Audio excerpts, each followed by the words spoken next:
Your host, Corie Murray. We're talking about generational wealth. We're talking about finance. And of course, we're talking about business.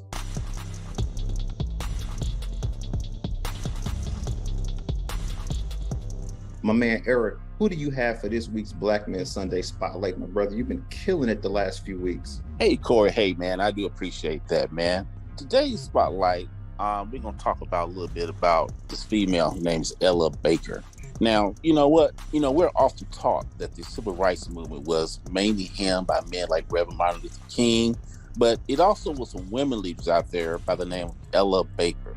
And she was instrumental in the organization of the civil rights movement. Now, in 1943, Ms. Baker was a field secretary of the NAACP and eventually became the director of the organization's branch. Now, in 1957, Ms. Baker moved to Atlanta to support Dr. King's SCLC by running her own voter registration campaign, which is called the Crusade for Citizenship. Now, after the Greensboro sit-in in the 1960s, Ms. Baker held a meeting for student organizations at Shaw University, where the Student Nonviolent Coordinating Committee, which is SNCC, was born. Now, as a key organizer fighting for major strides in the voting rights and civil rights, Ms. Baker deserved her place in history as much as her comrades.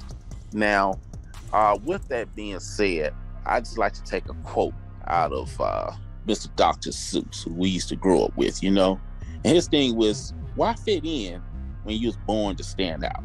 That's my spotlight for today. Now back to you, Corey. Wow, Eric, you've been coming with the heat, man. You've been coming with it. I'm loving it. We got to go on and get introduced to today's guest, man. This brother here, let me tell you, first off, I probably wouldn't have got married if it wasn't for this guy. I was young at the time. I'm thinking, I got 2, 3, 5,000. That's enough to pay for a wedding. They said that's enough to pay for the flowers, but you got venues to pay for. Hey, you got food to pay man. for. That's right. I didn't know what to do. I'm looking at my paychecks. I'm like, okay, I got 6 months to the wedding. Even if I skipped all the bills, that ain't enough money. I was panicking. I saw UCF had a sneaker convention. I went to a sneaker convention. I had, I was out there killing it, man. I had some Yeezys with me. I had the white OVOs with me. I had the black ones. I was just trying to sell them because I needed some cash. I didn't realize weddings costed that kind of money. So to make a long story short, I met this guy. This guy had a mean sneaker collection. This guy's booth was huge. I'm talking, he had the championship LeBrons, if y'all know what that is. This guy is a sneaker enthusiast. This guy is a business owner. Every time I've met this guy would give me money from a SunTrust bag. Would even have the pen and make sure it was good. Because back then when you sell shoes, sometimes guys will give you fakes. Speaking of fakes, this guy's a sneaker authenticator. You know how many, I brought some sneakers. I had to take them to this guy. He said, nah, these no good. You remember them shoes I brought to you that I brought for my man? He was like, nah, these fake. I was like, so this guy is a sneaker enthusiast. This guy makes his bread off sneakers. We talking about generational wealth. This guy's the definition of generational wealth, man. Like this guy, y'all don't understand. This guy is a big deal in my life, man. Like whenever I need my closet cleaned out, guess who I call first? Yes. So my man Juan Solano from Colombia, welcome to Black Men Sundays, brother. How you doing, man? I appreciate you, Corey. Thank you, man. Thank you for having me. Thank you all the guys on here too that are out here, promoting, doing their time, to help you run this podcast. Yeah, no doubt, man. And let's dive right into it. Like I said, we talking about finance, we talking about business, we talking about generational wealth. Let me give y'all a fun fact of this guy. This guy loves sneakers so much. Guess what his son's name is? Jordan. And I'm not making this up. That's all facts. So let's dive right in, man. Because when I first met you, I feel like every couple months you was in like a new truck or something. So let's talk. A lot of guys don't really understand. But listen, though, a lot of guys don't really understand, like, when they think of sneakers, they're thinking tennis shoes. They're not thinking. So let's start from a financial perspective, because I like to get to the money talk first. Mm-hmm. Let's talk about some shoes, just some shoes that you've sold over the years. Just talk about some prices that you've received for shoes or that you've bought, so people could understand that this isn't just you going into Kmart getting some Reeboks. So let's go. Yeah. Well, I can tell you my highest pair that I've sold. I paid, I sold a pair of Air Max probably last year. That was my biggest ticket so far to date. That was $16,500 for that shoe. And those were worn ones. They're very hard to come by. It was a size 9, and I bought it for $9,500. So it was like a $7,000 profit, almost 100% profit. But hey, we'll take those. Very hard to come by that. Where I sold it was even more impressive. So my friend came from Colombia, and he saw the shoes, and he was like, "Oh man, I need to take this back with me. There's a sneaker event." I looked at him like, "Yeah, you crazy? I'm not parting with these shoes." And he's like, "I'm gonna leave you 10,000 collateral." I said, "All right, here's the shoes. Make sure they come back in one piece. I don't want to hear no stories." And he built a nice little section for them and everything in the sneaker event they had over there. That was their first ever sneaker event in Colombia, because it's blowing up over there right now. And so they did the event. All I can tell you, Corie, is somebody bought them. I would have never, in a million years, thought that somebody in that country would have actually made the purchase. I would have thought it would have been sold here because, let's be honest, it's there's not as much money over there as it is here. Yeah, definitely, man. Let's talk about that because you from Colombia. You a business owner. Legends Boutique, Alafaya Trail, Orlando. Click Orlando. We on that now. We on all the apps, but we on Click Orlando too. So people gonna know about you, man. But before we get into the business side, I think people are going to be intrigued about this, especially you said that $10,000. Let's get back to it because when I first met you, didn't have a boutique yet. But I just remember you would travel all around. You would go to all these conventions. If I remember times I would come to you, say, "Hey, I'm looking for this shoe." You might not have it, but then you would come. I remember one time you drove all the way to like San Diego or something, came back and had the heat for me. So just talk about the sneaker love, the sneaker travel, because people, these days got it easy. They just go online on Nike, they go online on Finish Line on the apps, and they just clicking it. But I feel like you like an OG on the sneaker game. So just give some love on the traveling side and all the brothers that paved the way. You know what I'm saying? Yeah, there's a lot of people. My wife, she helped me a lot, and so did my son. We would travel to these sneaker events. I would bring friends along that were also, part of the sneaker trade, that they would, sometimes help me out. I'll pay them, of course, buy them food throughout the whole way and take care of them, put them in a nice hotel. That specific travel you're talking about, we drove from Orlando to San Francisco.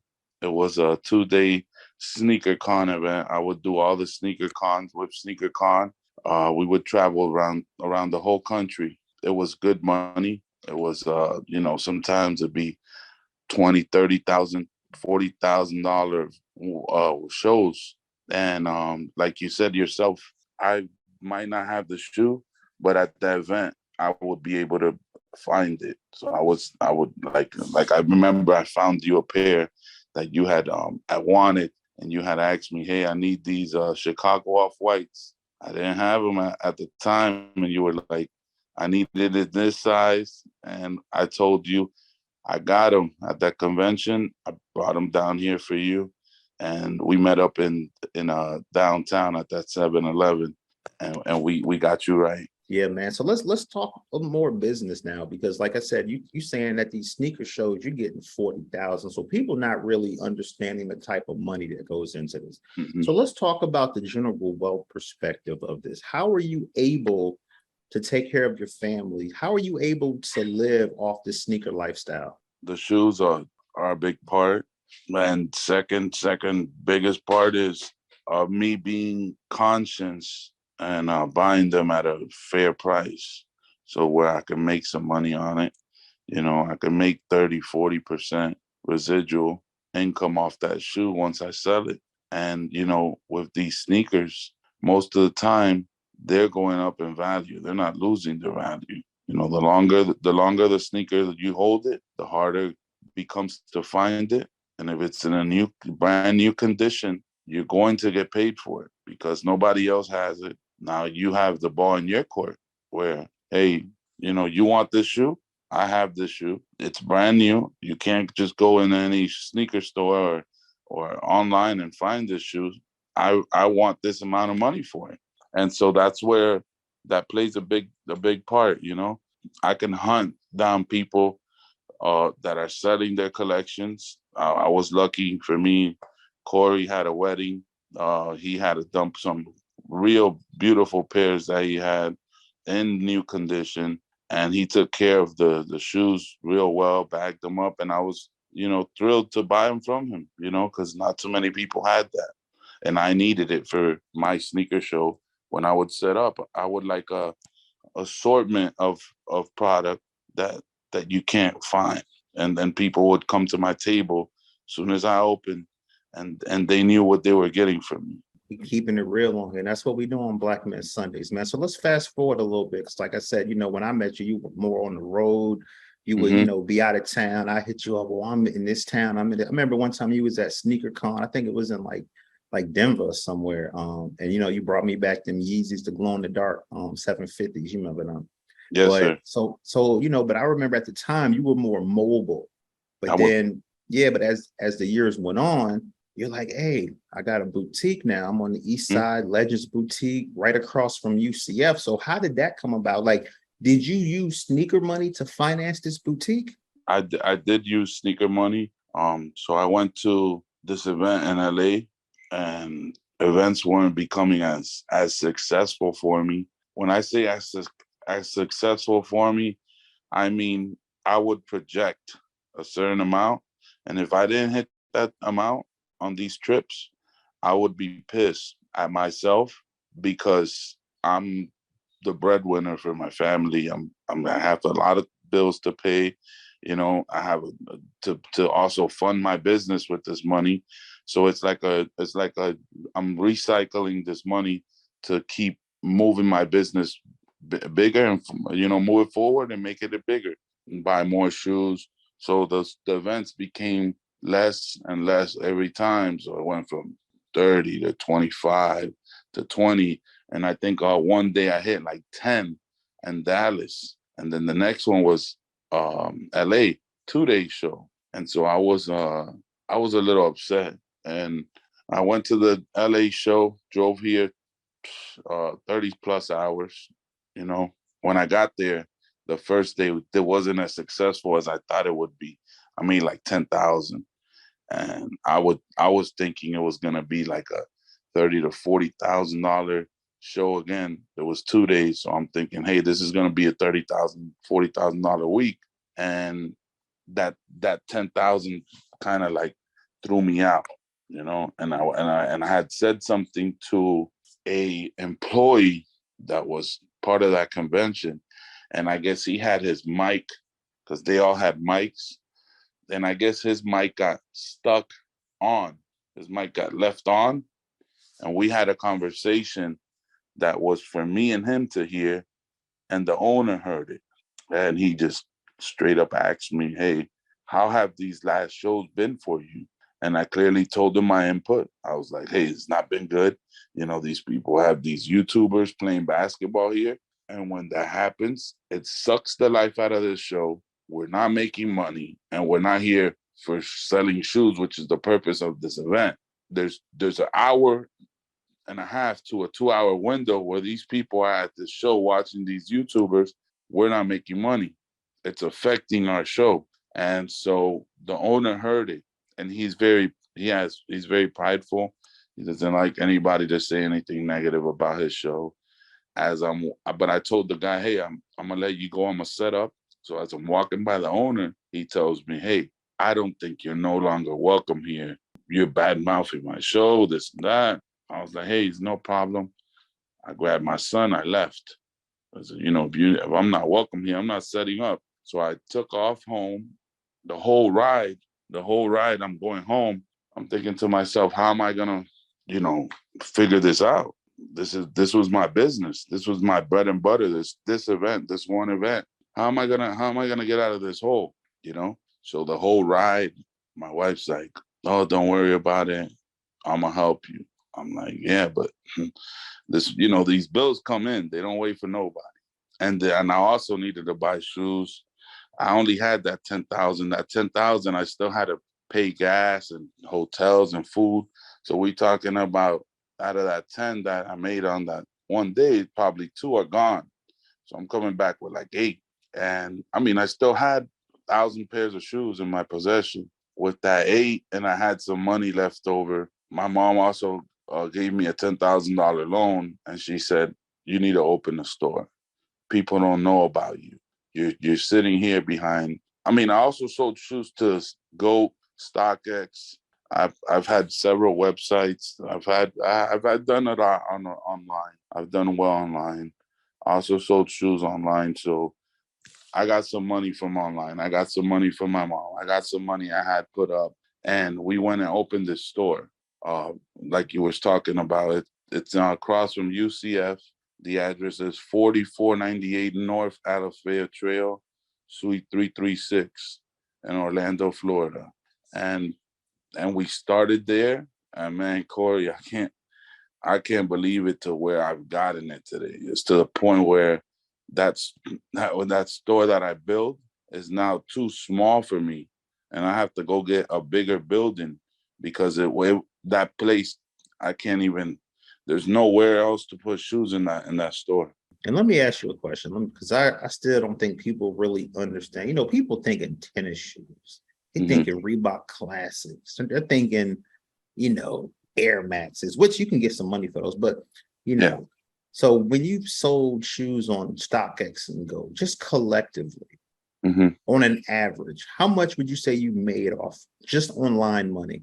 Well, like I was telling you, I try to make at least 30-40% of money, back from the shoes. When I invest 200, I try to sell it for 280, $300, you know.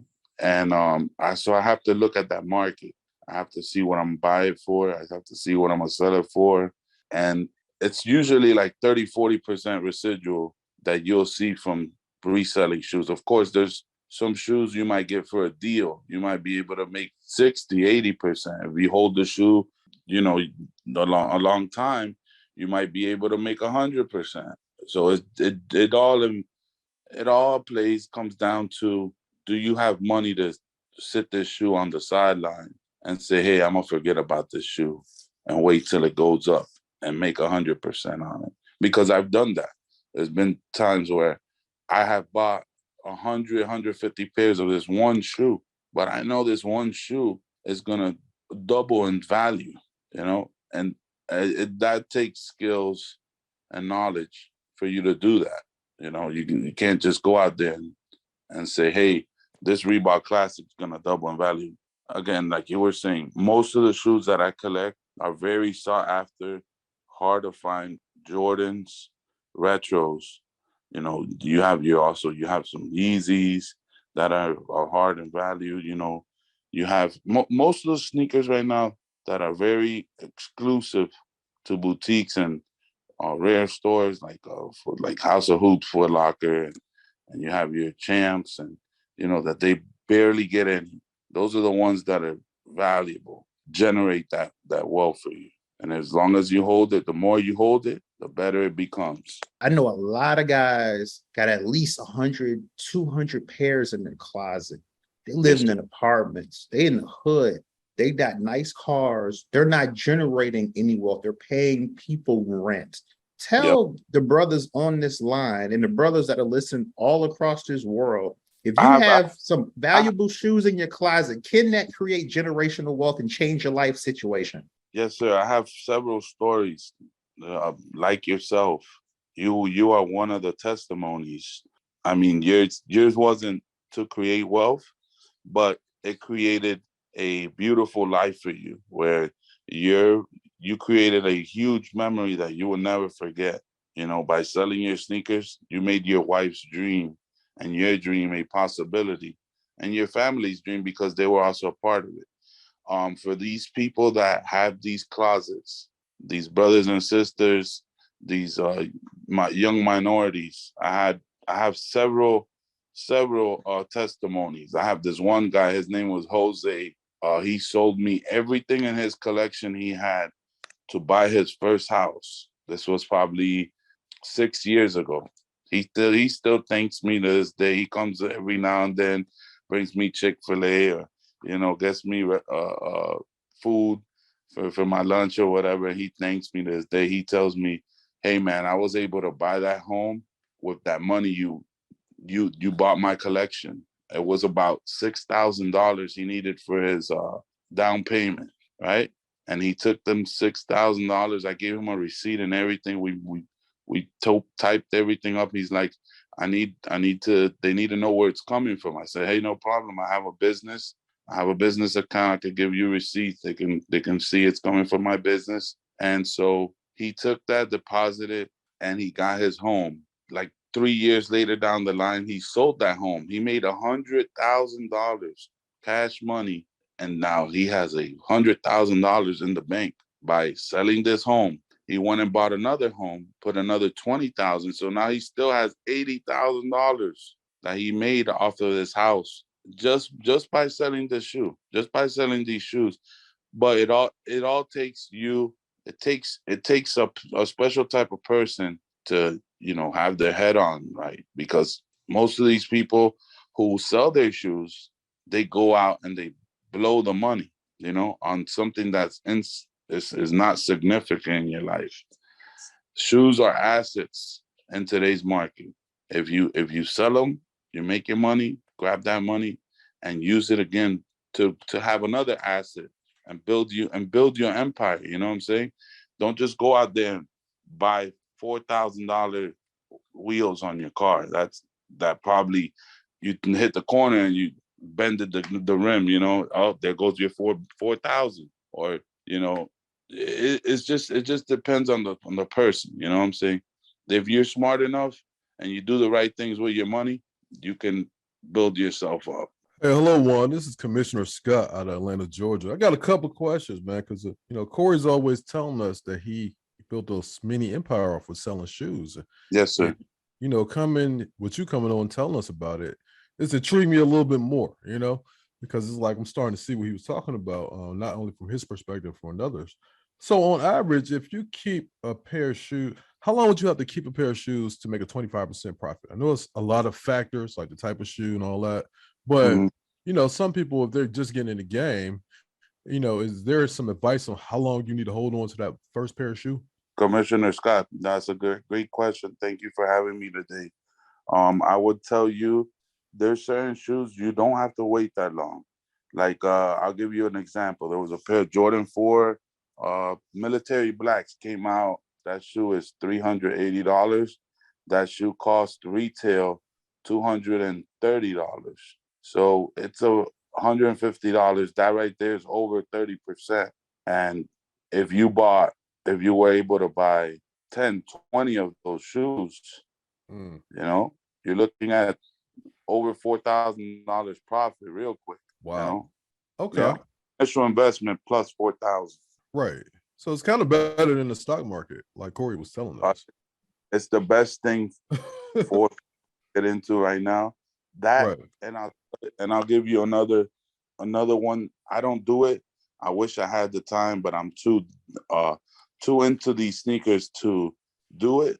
Sports cards. Sports cards are a huge thing right now. I'm talking about huge. I got another quick question. All right, I am the commissioner of the National Engineering League, right? So I work with a lot of engineering students, and we look at processes and process engineering, right? Could you tell us a little bit about, if you have these shoes, what is the process for preserving them so they'll be in good condition? Okay, that's a very good question as well, because it's your investment. Humidifier. Get a humidifier for your house, air cleaner, and keep them as far away from humidity, because humidity plays a huge role. Keep a fan on in the room. Make sure it's a climate controlled place. You don't want to store your shoes in a humid room, because they will fall apart. The midsole, that foam midsole, the humid gets in there, and it's bad for the shoes. The sun too discolors the shoes, and it messes the color up on the shoes. Okay. Wow, that's interesting. One last question is, what makes the shoes, valuable or go up in value? Is just the demand of who wants it, or is it a particular thing that? That is correct. The demand, there's not enough shoes put out, and so and most people nowadays, they're getting into this. It's a street fashion. It's a thing right now. It's a style, a statement, a way of life. People want to look good. They want to look like they have money, and so everybody's getting into it. And those type of sneakers, they're very sought after, and they're very hard to find because not enough come to the stores. And so those are the ones you want to buy. Those are the ones that are going to hold the value, and you can immediately, walking out the store, make money on it. You don't have to sit on it. You can make a little money on it walking out the store, but if you want to make more, you can gladly hold on to the shoe, and it'll generate more wealth. I'll give you another example. There was a store here in Orlando. They had trophy room 5s. First come, first serve. He had it's Michael Jordan's son. Yeah. And the shoes were $220 retail. He had a line. I'm talking about like at least 10,000 people outside his store. He had about 15,000 pairs of those sneakers. So everybody was going to be able to get a pair. But that shoe, walking out of that store, that 220, that was already a $500 sneaker. I told several people, hey, don't sell this shoe. This is not a shoe you sell. You hold on to it. I was lucky enough to get 20 pairs of that shoe. I sold them a week later for $750 each pair. They shot up immediately because the whole country wasn't able to get this shoe. It was just here in Orlando. Wow. Mr. Marcus Jordan, blessed Orlando sneaker community, and he only sold it here in Orlando and online. But online, there wasn't enough pairs, and after the release, it was like wildfire. Everybody wanted them, couldn't get them, and they were paying upwards of $700 to $800. I'll give you another one. A month later, the shoe was almost $2,000. Good Lord. Yes, sir.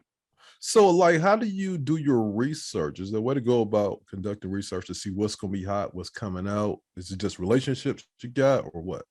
It's mostly knowledge. You learn from being in the sneaker community, experiences you go through, and you see what's trending, and it's relevant. The Jordan retros mostly it's gonna hold value because it's a shoe that he wore at some point. They just changed the color, and so if it's a classic color, if it's something that's appealing to everyone, that's what they're going for. They're gonna gravitate to it. Thank you, sir. No problem. So, hey, man, I want to transition back to the Legends Boutique. Yes, sir. Now that you're in there, you've been in there for a while. I've come in there a few times, hung out, bought some shoes, sold some shoes. But let's talk about people that have a closet full of shoes that may want to be a business owner like yourself. Tell me, what type of money do they need to have saved up? What type of money do they need monthly to rent a building like you have? Okay. Let's talk. Let's get back to the money talk. We can get into some numbers. You want to have some money for build out. You want to have the down payment, the deposit for your space. Doesn't have to be an expensive space. Just get the store open. That's my first big advice to you. To anyone hearing this, just get it open. Scale it. They'll come. It doesn't matter where you open it. If you have a product that's real and you are doing your work, the people will come. I promise you that. I built my business. I have never spent $1 on promotion. And I have people from Brazil, Germany, you name it, Alaska. they come and they know about my store just off of the internet. The internet's a great, tool. YouTube, Instagram, but just talk about yourself, explain yourself, and bring out that energy that this is you're marketing yourself, and you're putting all this time into your craft. So you need to do what you got to do to promote your store and your product. They need to have, to start the business, a minimum of 20 to 30,000. I did it with about 30,000. I started with 30,000. I went to SMD, which is the company that's in charge of the plaza. Gave them my $12,000 deposit or down payment. It was first month 4,000, and then two-month security deposit. So it was about 12,500, and then the rest was for the build out. It just kept getting crazy on me. I thank God I had my parents' help. They came in and they worked, they built, they put shelves up, they painted, we put walls up, we made sure that everything was working in working order. So it was about a 2-week build out that we gave ourselves, and we did it. When we opened those doors, we had most of the UCF collegiate athletes that now they're in the NFL, and I'm friends with them. So it's just all about, just doing it, just doing it. Yeah, man. Because when I, look at your social media, man, I don't see Magic players bought from you, Yes, sir. UCF players, NFL players. So talk about, the relationships that you've just cultivated over the years over sneakers and how that's helped advance your generational wealth. Yes, sir. That plays a big part into owning a sneaker store. You want to have a person like that feel like they're being, catered to, or whatever they ask for. Hey, you asked me for it, here it is. I have it for you. You want to take care of these people because they play a big part in your goal to scale your business. If you don't treat that person with the you know utmost service, you're gonna lose him. He'll go back to online or go to another shop and won't shop with you. But to be honest, that's for any person. You want to do that with every customer that comes in. I understand that these athletes have the monetary value to spend whatever they want, but they don't come every day. Those locals, those are the ones that really fund your business, because they'll come, they'll buy, they'll sell to you, they'll chop it up with you. The athlete might come in, once every 3 months, once every 4 months. He's not gonna come in every day, but the local will come in once, twice a week, and help you, grow. So you have to take care of those people. Another thing I wanted to tell you, Corie, that you didn't mention that I think is very important is when you get a store, you want to go deep. You want to go sit down with a lawyer and make sure you are getting what you want out of this contract, because you don't want to sign a contract for whatever amount of time, and now you're stuck into this legal binding contract that you can't get out of. So that's a very important part into building a sneaker store. I know that a lot of people want to open stores in malls. Well, malls, they take a 10% commission off of every sale that you make. Yep. That's why I don't know if you remember Marcus Jordan when he had his store in Trophy, and when he had Trophy Room in Disney Springs, he would take all the releases downtown to the club and sell them out of the club. Why? Because Disney Springs would charge this gentleman a 10% from every sale. So if you do the math, he had there 500 pairs, let's say. Usually it's about that amount. He had 500 pairs, right? Each pair costs retail $180. They're taking a 10% off of each shoe. It's about $20 times 500. You're talking about 10,000? Is that 10,000 or 100? 10,000, right? Yeah, it's 10. Yeah. Okay, $10,000 loss, where he would take it to the nightclub. He had friends that were in the nightlife, pay him $1,000, take his employees out there and do it there. And now he just saved $9,000. So with your store being so popular, like what if there was an entrepreneur with a new shoe that they wanted to come out? Could they sell in your store at all, or you just sell, name brand known brands? Oh, well, that's a great question, Commissioner Scott. There is a certain individual. His name is LaMelo Ball.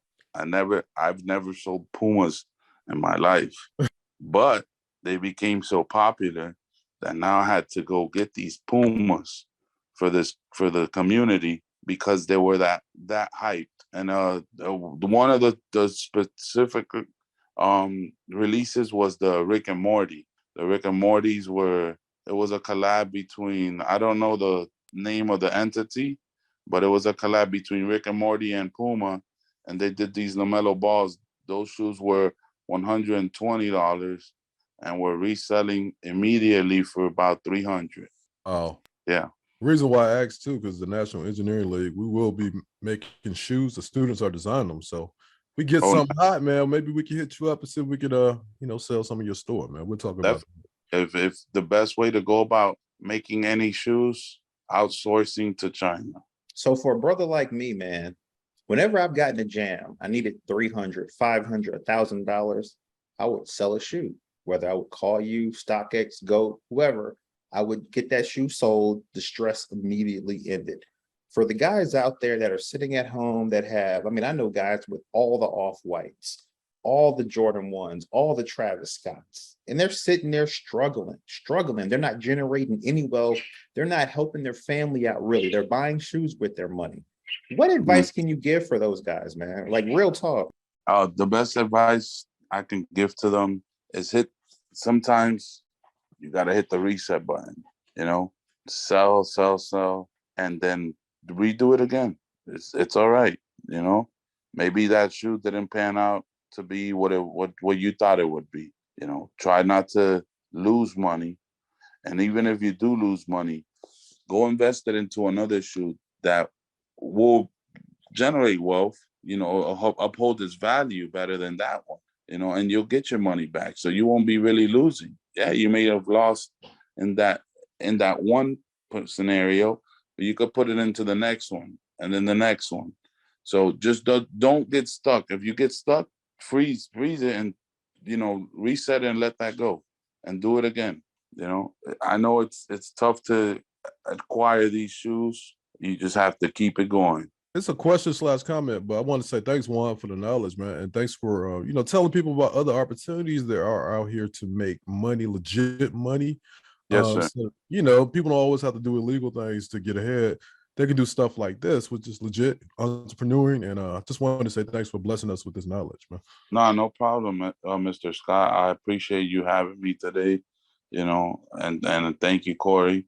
If Corie would have never had that opportunity to have that wedding, I may not have known him. So, he was a very special key in my growth. He helped me out. I helped him out, and it was a balance of both. Man, you don't even know, man. You helped me out with the wedding. Sometimes I get these random bills. I'm like, damn, wife might want to upgrade the ring. Hey, man, I got XYZ met up. It was done. So I appreciate you, man, because like I tell everybody, man, you could have been anywhere in the world, bro. You pulled up on Black Men Sundays, shared your knowledge. I don't know how many people I know that have so many thousands of dollars in their sneaker closet, but then they're not using anything. They're not generating any assets. They're just creating longevity and debts. And I'm tired of that. So that's why I created this platform. That's why I invited you. Want to give you, a platform as well, and to let people know that if you have shoes in your closet, you have wealth. So yes. Thanks for coming on Black Men Sundays, man. I appreciate you, bro. You had a good time though? Yes, sir. Corie, thank you for having me. To everybody out there, you're a special person. Just bring it out of yourself. However, work and determination will get you where you want to be in life. Don't take no shortcuts. Like you said, be straight as an arrow, and you'll get there. You know, the Rome wasn't built in one day. It just takes still time, but you'll get there. Check it.